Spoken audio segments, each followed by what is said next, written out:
Bueno, en primer lugar, dar las gracias a los asistentes, tanto aquí presenciales como en el Zoom, para compartir esta tarde del mes de junio, donde vamos a hablar de Fojar, de Prana y de Kundalini. Cuanto más se profundiza, cuanto más profundizamos en el estudio de los planos de la naturaleza, el tema se nos hace difícil y complicado. Así que para conseguir comprenderlo, es preciso elevarse hasta los mismos principios,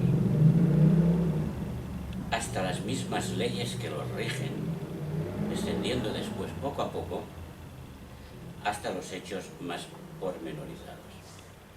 Es un sistema de trabajo. De todas maneras, cuando uno habla de las energías como Fojar, la imaginación se queda corta al intentar comprender una energía que puede provocar la manifestación de universos. Bueno, pues la manera de proceder, de ir desde lo más arriba hacia lo más abajo y estudiar lo de más abajo, esta manera de proceder es muy efectiva, porque nos permite ver un hecho concreto en su correcta perspectiva, viendo cómo opera, cómo se desarrolla el fenómeno que estamos estudiando bajo la acción de los principios, o podríamos decir bajo la acción de las leyes que actúan en él. De acuerdo con la sabiduría antigua, el universo en su totalidad engloba tanto los mundos visibles como los invisibles. Es una manifestación periódica de una realidad primera y última, fuera de la cual nada existe, de una realidad que crea el universo.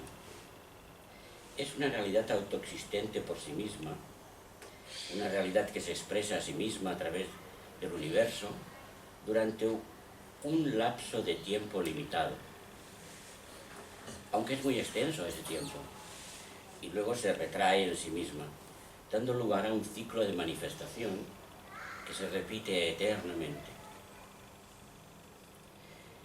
A fin de que la realidad inmanifestada pueda expresarse a sí misma, a fin de que pueda manifestarse, ha de crear previamente la materia prima con la que construir vehículos, cuerpos, en los que la conciencia pueda desarrollarse o pueda evolucionar.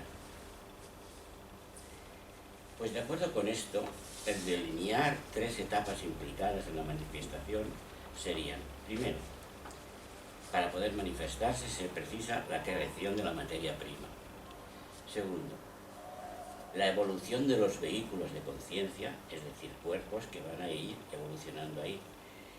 Y tercero, la expresión de la realidad mediante dichos vehículos y el desarrollo de las infinitas potencialidades que yacen ocultas en ella. El conjunto de estas tres funciones son desarrolladas por la realidad manifestada, que en teosofía llamamos logos y que en la filosofía hindú se denomina Isvara. Son tres los aspectos del logos relacionados con estas tres funciones. El tercer logos, el creador; el segundo logos, el preservador; y el primer logos, el regenerador. Y recordemos siempre que los tres logos son tres aspectos de lo que conocemos por logos. No son tres cosas distintas, es solamente una, que corresponden a las tres amplias funciones anteriormente enumeradas, y no son tres realidades distintas, sino una misma realidad. Impulsando sus respectivas funciones, el triple logos hace uso de tres clases específicas de energía, que constituyen el instrumento por el que desarrolla su actividad, y de acuerdo con una tabla que quisiera compartir, yo voy a ver si me salgo de aquí.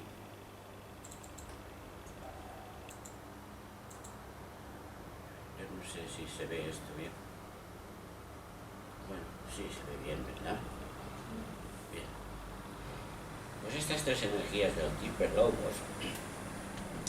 la creación de la materia, le llamamos Fohat. A la energía que propicia la evolución de los vehículos le llamaremos Prana, y a la que desarrolla la conciencia, Kundalini. Estas tres energías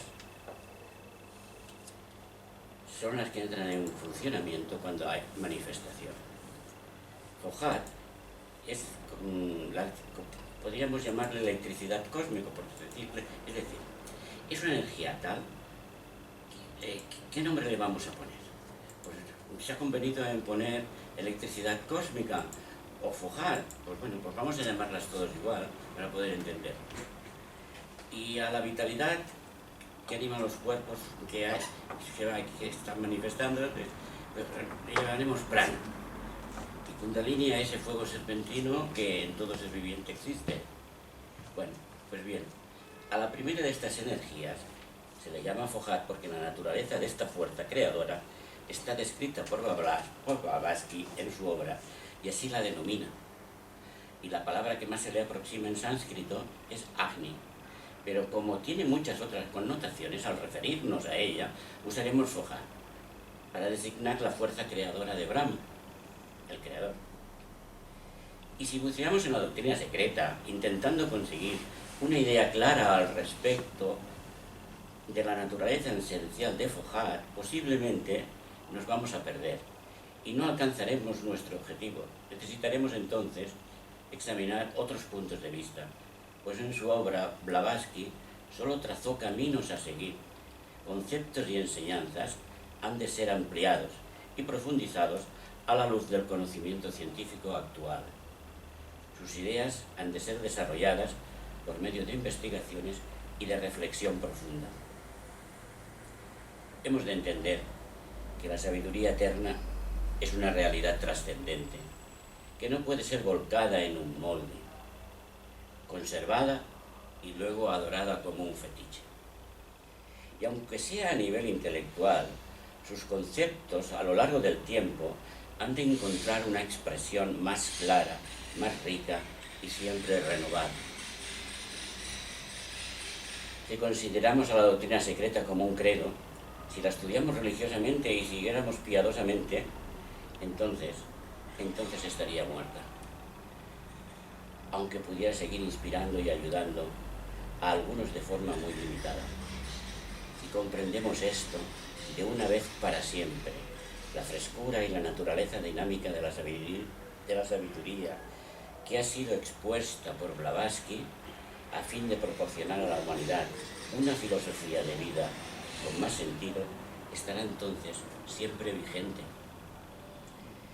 Esa necesidad de mantener siempre dinámico nuestro punto de vista, de mantener abierta la mente, de estudiar y intentar encontrar la verdad, venga de donde venga, se hace patente cuando tratamos de la naturaleza de Fohat, cuando consideramos a esta energía como el instrumento de creación de la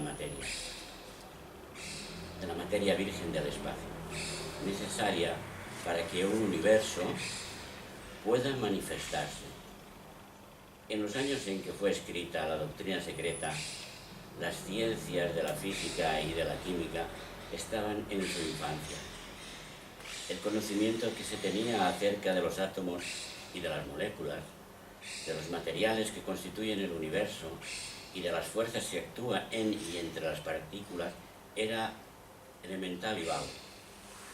Entonces, cuando Blavatsky tuvo que interpretar el significado de Fohat, se encontró con una gran desventaja por la pobreza del conocimiento científico, teniendo que utilizar términos muy vagos y generales que a veces inducen a error. Actualmente, la ciencia ha avanzado muchísimo, en el estudio de las estructuras de los átomos y moléculas, y se puede concretar más sobre la naturaleza de Fohat. Es indiscutible que la ciencia ha estudiado solo en el plano físico denso los efectos de la forma de fuerza o energía que llamamos electricidad, y que de algún modo misterioso está relacionada con otras fuerzas físicas, como el magnetismo o la gravedad. Blavatsky, para referirse a Foucault, acostumbraba a usar las palabras electricidad cósmica. Palabras muy significativas que estaban tratando de referirse a aquel principio o fuerza que es el instrumento de creación de los materiales primeros de un universo manifestado, de los átomos y moléculas de los diferentes planos. En lo referente al plano físico denso, las estructuras de los átomos y las moléculas ya son conocidas por la ciencia, especialmente a partir de la invención del microscopio electrónico, y actualmente sabemos que un átomo consiste en un núcleo cargado positivamente, rodeado de un cierto número de electrones cargados negativamente que giran alrededor del núcleo de un modo semejante a las órbitas elípticas de los planetas en torno al Sol. Los electrones, al girar, lo hacen dispuestos en un cierto número de capas, unas dentro de otras, variando el número de capas de acuerdo con la naturaleza del átomo. Considerado así, un átomo de un elemento es una estructura multicapa, con un núcleo central cargado positivamente y un torbellino creado por los electrones que giran en torno al núcleo. Puesto que los electrones en sí tienen un peso infinitesimal, estas capas pueden ser consideradas como torbellinos causados por el girar de puntos cargados negativamente en órbitas alrededor del núcleo. Sin embargo, la ciencia no conoce todavía la naturaleza de este misterioso electrón, que puede ser considerado como una partícula, como un tren de ondas o como una función de probabilidad, estando escondida la clave de la creación de la materia a partir del movimiento, estando escondida la clave de la creación de la materia precisamente en la naturaleza esencial del electrón. Bueno, con relación a la estructura del átomo, hemos de tener presente que los átomos de los diferentes elementos se construyen por sucesivas agregaciones de electrones cargados negativamente en las capas que rodean al núcleo, de protones cargados positivamente y de neutrones en torno a ese núcleo en el que está concentrada la masa del átomo. Y recordemos también de que el número y la disposición de los electrones en esas capas son las que determinan la mayor parte de las propiedades de los distintos elementos. Todo esto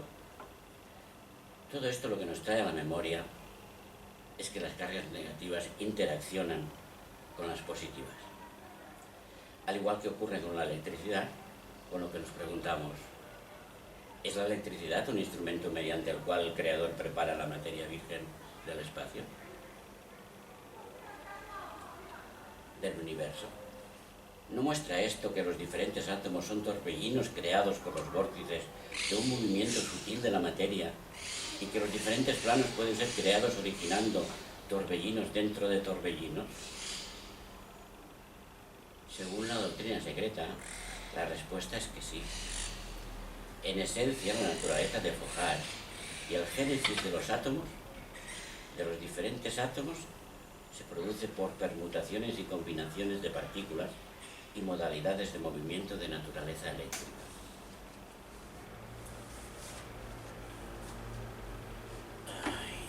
Vamos a ver una cosa.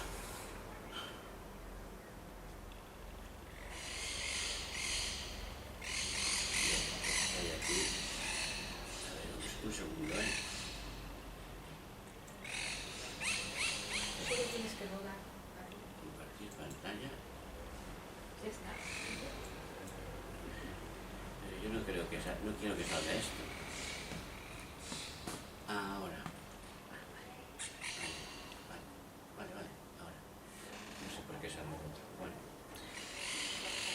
Ni nuestros conocimientos en ocultismo, ni en el dominio de la ciencia son suficientes para permitirnos formular una teoría aceptable acerca de Foucault. Aunque de todo lo expuesto podemos deducir que los descubrimientos de la ciencia corroboran y armonizan lo que ya se sabía en ocultismo con relación a la energía que llamamos Fojar o electricidad cósmica. Muchas veces nos preguntamos que todo esto, este universo donde estamos inmersos, en el que vivimos, en el que nos movemos, ¿qué fuerza habrá que mantenga cohesionadas las formas, que no se despartan, que no las exploten, sino que haya algo que les dé sentido a toda esta historia? Todo en el universo oculto, que abarca todas las causas primarias, se basa en dos principios: la energía cósmica, Fojar o aliento de sabiduría, y la ideación cósmica, conciencia. Y aquí se establece tanto la primacía de la conciencia, entendida como ideación cósmica, como su principio de acción, que es Fojar. Antes de que algo suceda, antes de que entre en actividad, tiene que haber esa ideación o esa conciencia que provoque esa fuerza, o que emane esa fuerza suficiente para la construcción del universo. Siempre hemos afirmado que la única cosa eterna en el universo es el espacio, entendiendo por espacio no solo el campo universal, tanto de la existencia como un lleno, sino también como el campo universal de la inexistencia, entendida como un vacío. Es algo inseparable de la condición absoluta de ser. El espacio es el infinito mismo, no tiene forma, es inmutable y absoluto. Al igual que la mente humana, que es el generador inagotable de ideas. El universo, la mente o el espacio tienen su ideación que se proyecta en la objetividad en el momento señalado. Pero el espacio mismo no se ve afectado por ello. El espacio es, por lo tanto, el campo último, universal y unificado. Al espacio hay que entenderlo como aquello por lo que las cosas pasan de la apariencia visible, pasan a la apariencia visible, es decir, por lo que poseen extensión o corporeidad, es decir, forma. En teosofía afirmamos que solo hay un campo unificado, espacio-conciencia, y una fuerza o energía universal que es Fojar, que actúa dentro de este campo. Esta fuerza tiene un poder tan enorme como para haber causado la explosión primordial que dio origen al universo, o ese Big Bang del que habla la ciencia. La naturaleza de un poder tan formidable está más allá de nuestra comprensión, aunque quede dentro de los límites de la imaginación, imaginarse que podemos, de la imaginación científica. El Mahatma Gautam dice: existe una fuerza tan ilimitada como el pensamiento, tan poderosa como la voluntad ilimitada, tan sutil como la esencia de la vida, tan inconcebiblemente terrible en su fuerza desgarradora como para convulsionar el universo hasta su centro. Si fuera usada como palanca, esa fuerza es Fojar. La doctrina secreta también reitera que todas las formas de energía conocidas por la ciencia no son más que diferentes expresiones del mismo poder foático original. Así como consideramos que todos los campos de existencia son manifestaciones del único campo universal, espacio-conciencia, todas las energías que activan los diferentes campos planos de la naturaleza se encuentran a lo largo de un espectro fojático continuo, o dicho de otra manera, constituyen aspectos de una energía universal básica que se exhibe bajo formas específicas dentro de campos determinados. Y esto no es ninguna galimatías de palabras, esto es correcto. Fojar es llamado el principio animador que electrifica cada átomo dándole vida, respaldando así la posición teosófica de que no existe materia inerte o totalmente sin vida. La doctrina secreta enfatiza el hecho de que Foucault no es tan solo una fuerza mecánica, sino también intelectual. Es por lo que es el aliento de sabiduría que vivifica toda la manifestación. Quizás sean formas poéticas de hablar, pero son correctas cuando hablamos de aliento, cuando hablamos de sabiduría, de vivificar la manifestación, de vivificar la materia. Esto puede resultarnos difícil de comprender, a menos que lo veamos como el vínculo dinámico entre la mente y la materia. Entre mente y materia tiene que haber algo. Entre mente y la materia cósmica, creado por su relación polar y participando del carácter de ambos. Sin este vínculo, ambos serían incapaces de actividad o de que se actuara sobre ellos, por lo que Foucault es en sí mismo la medida multidimensional de esta actividad.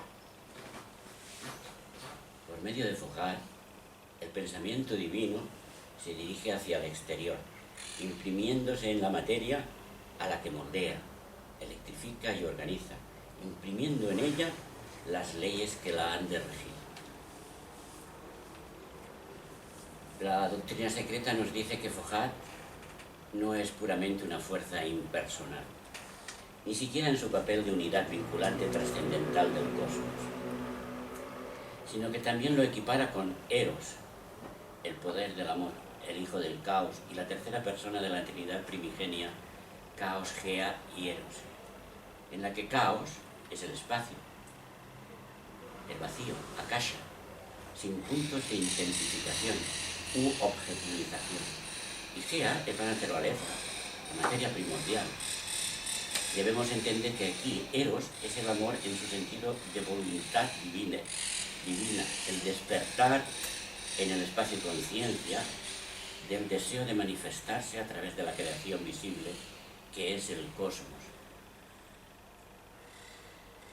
Foucault, en asociación con Eros, no es solo amor por el mundo que la mente divina ha creado a través de su acción, sino también, fijaos bien en esto, sino también el intenso deseo espiritual, la intensa voluntad espiritual sin velos de unión de los muchos con su fuente divina, de cada uno de nosotros con su fuente, que disuelve toda separación, impulsa hacia la unidad y finalmente unifica los mundos en un todo cósmico. Foucault es la inspiración que hace posible el discernimiento de la verdad. Es la iluminación de la mente, luz sin sombra. Foucault es todo eso y mucho más. Pues bien, centremos ahora nuestra atención en otra energía que corresponde al segundo logos, Vishnu, el preservador, la segunda etapa, a la que llamaremos a esta energía, la vamos a llamar prana. Esta energía permite que la materia prima creada por el tercer logos pueda ser convertida en vehículos vivientes que tienen inherente la capacidad de crecimiento, de desarrollo, en definitiva de evolución, permitiendo a los vehículos actuar como instrumentos de la mente en sus diferentes grados de desarrollo. Si nuestros vehículos, entendiendo como vehículos cuerpos, fueran insensibles como una máquina, no podrían ser utilizados por la mente para la expresión de pensamientos y emociones. Para que esto suceda debe tratarse de un organismo vivo, tal como lo entiende la ciencia, en donde las cualidades que asociamos a la vida son impartidas por prana. Una vez que el tercer logos, Brahma, el creador, ha creado la materia, ha creado átomos y las moléculas, cada vez más complejos, que corresponden a los diferentes planos, corresponde al segundo logos, Vishnu, el preservador, tomar esos átomos y moléculas y organizarlos en vehículos vivientes capaces de permitir expresarse a la mente y a la conciencia que los anima. Hay en todo esto un proceso evolutivo que requiere un enorme caudal de experimentos por parte de la naturaleza para desarrollar formas de vida cada vez más complejas. Todo este proceso evolutivo, en lo que se refiere al plano físico denso, ha sido estudiado muy detalladamente por la ciencia de la biología. aunque sus estudios se han quedado en las formas más externas de los átomos y moléculas físicas, junto con las fuerzas químicas que actúan entre ellos. La biología conoce la fuerza vital que está presente en las formas vivientes. Sabe que estas formas de vida evolucionan lentamente y que poco a poco se hacen más complejas, permitiendo una plena expresión de la mente y la conciencia a través de ellas. No obstante, hay dos cosas que desconoce. Primero, que existe una fuerza vital llamada prana asociada de modo invisible con las formas vivientes visibles. Y segundo, que las formas están evolucionando con el solo fin de servir de instrumento cada vez más eficaz para la evolución de la vida, con mayúscula, con ellas asociada. Lo que la ciencia desconoce es que el propósito fundamental de la evolución de las formas es servir de vehículos cada vez más perfectos para ser utilizados por la mente en evolución y la conciencia en desarrollo. El segundo logos vivifica las formas mediante la acción de prana y prepara el terreno para el descenso de la conciencia hasta los dominios inferiores de la manifestación, y así poder desarrollar los poderes y facultades ocultos en ellas en estado potencial, mediante la utilización de estas formas vivientes, sobre todo en lo que se refiere al ser humano. Cuando la forma viviente ha alcanzado cierto grado de evolución que permite expresarse a la mente, entonces tiene lugar la individualización, formándose el cuerpo causal por separación de la unidad del alma grupal. Hasta ese instante, la evolución era colectiva. A partir de ahí, la evolución es individual. Podríamos decir que ha nacido un alma humana, o si lo expresamos más correctamente, la mónada ha alcanzado los planos inferiores para desarrollar sus potenciales divinas en ella. Con la individualización se establece la conexión de la mónada con su cuerpo causal y a través de este con sus cuerpos más inferiores. A partir de aquí, el alma humana evoluciona mediante cuerpos humanos y no hay límites para la evolución de la conciencia. No obstante, hay un punto que debe ser tenido en cuenta. El cuerpo físico del hombre no ha evolucionado de cuerpos físicos de animales, como se supone en la teoría darwiniana. La evolución de los cuerpos de los animales tuvo lugar no para proporcionar en última etapa un vehículo físico para la mónada, sino tan solo para proporcionar un vehículo mental en el que pudiera tener lugar la individualización. La evolución de los cuerpos de los animales tiene lugar para llevar al alma grupal hasta un cierto nivel de desarrollo, que es de naturaleza mental, que permita la individualización y que este alma individualizada encarna entonces en un cuerpo humano proveniente de antecesores humanos. El proceso de desarrollo de los cuerpos humanos originarios está descrito en la doctrina secreta. Aunque no entremos en detalles, recordemos que nuestros cuerpos físicos no continúan la serie de cuerpos físicos desarrollados en el reino animal. Hay una ruptura, un eslabón perdido, una ruptura en la cadena evolutiva que ha desconcertado a los científicos que han tratado de encontrar ese eslabón perdido y no han tenido éxito. Pues bien, en lo que hace referencia al plano físico, prana es vitalidad. Es la energía integradora que coordina las células, las moléculas, los átomos, manteniéndolos unidos en un organismo definido. Es el aliento de vida que lo anima durante un periodo de existencia.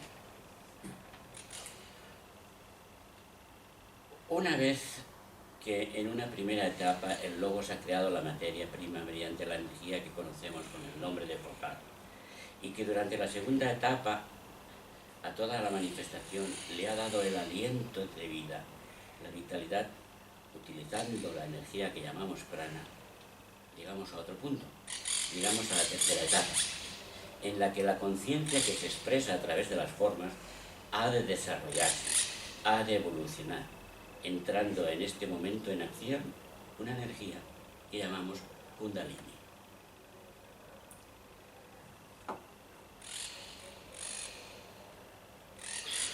A esta energía de Kundalini también se la conoce con el nombre de fuego serpentino, y en La Voz del Silencio Blavatsky también se refiere a ella con el nombre de el poder flamígero y la madre del mundo. Tales nombres no son dados sin razón, pues esta fuerza, cuando se lanza a través del cuerpo físico humano, se parece en realidad a un fuego líquido, y el curso que debe seguir es el de una espiral análoga a los anillos de una serpiente.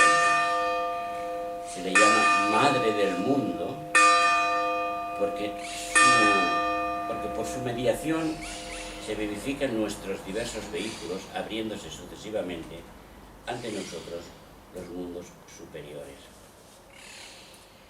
Si centramos nuestra atención en el cuerpo físico humano, Kundalini tiene su asiento en el chakra de Muladhara, en la base de la columna vertebral. Aquí, aparte de ponerle el nombre de Muladhara, que es la raíz, dice yo tengo. Es lo que representa. En la mayoría de nosotros esta energía permanece dormida y solo debe despertarse cuando se ha alcanzado un serio desarrollo espiritual. Solo debe despertarse en el momento de que nuestra voluntad sea lo bastante fuerte para dominarla y nuestros pensamientos lo bastante puros como para afrontar sin peligro su acción. Y esto no es fácil. Y podemos pensar que tenemos una gran voluntad y no la tenemos. Y podemos pensar que nuestro desarrollo espiritual es fuerte y en realidad es débil. Y diversas situaciones en la vida te pueden poner delante, pues no el proyecto de vida que tú hubieras deseado vivir, sino el que te toca. Y en ese instante sabes que eres más débil que antes.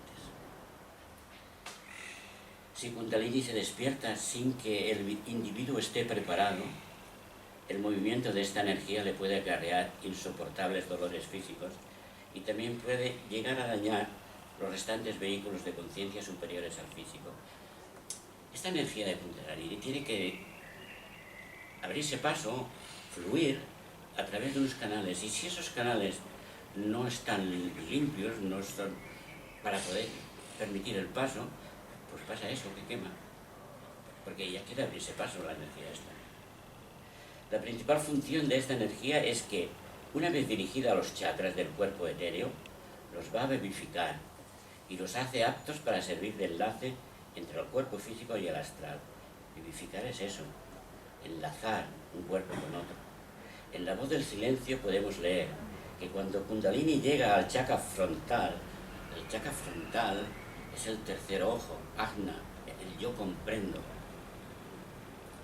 y lo vivifica por completo, confiere la facultad de oír la voz del maestro, es decir, la voz del ego, la voz del yo superior, como la llamamos en teosofía, nuestra propia voz de lo que somos realmente. Esto es debido a que cuando el cuerpo vitalitario se activa, constituye un lazo perfecto de unión con el cuerpo astral. Todos los chakras son despertados, haciéndolos sensibles a multitud de influencias de los planos superiores, constituyendo todo el proceso una verdadera escala. Pues para la personalidad, esto significa la influencia del yo superior, del ego. Para el ego, representa la fuerza de la mónada. Y para la mónada, a su vez, la convierte en una expresión consciente de la vida del logos. Esto es muy difícil de imaginar, pero es correcto. Es una energía tal que va a permitir que nuestros cuerpos de conciencia pasen información del uno al otro y se va a poner de relieve todo lo que en teoría hemos leído, o nos han dicho o hemos escuchado, y hasta que no se vive, pues la duda todavía anida en cada uno de nosotros. Pero cuando la experiencia ocurre, entonces eso nos marca para siempre y vamos siempre a ser distintos de como éramos antes, sabiendo que lo que dicen los libros, lo que dice la experiencia de otras personas, como ha sido tu propia experiencia también, pues mira, la ves correcta, la aceptas. Estas tres fuerzas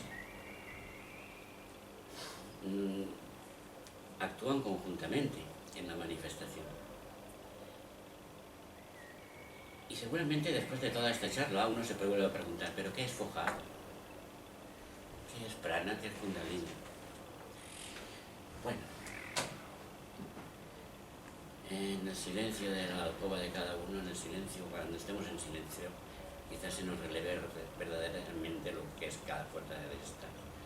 Pero la comprensión de ellas, la magnitud, es que es tan enorme que ni siquiera en la imaginación cabe. Ahora seguramente habrán intercambio de opiniones o de lo dicho hasta ahora, y yo intentaré responder las que sepan. Las que no sepan no las voy a responder. Pero por hoy no me queda más que agradeceros vuestra presencia, por compartir vuestro espacio conmigo. Recordaros que no creáis nada de lo que os he dicho, sino pasa al cedazo de vuestro discernimiento. Pero si pasa algo, si aceptáis algo, entonces actuad con plenitud.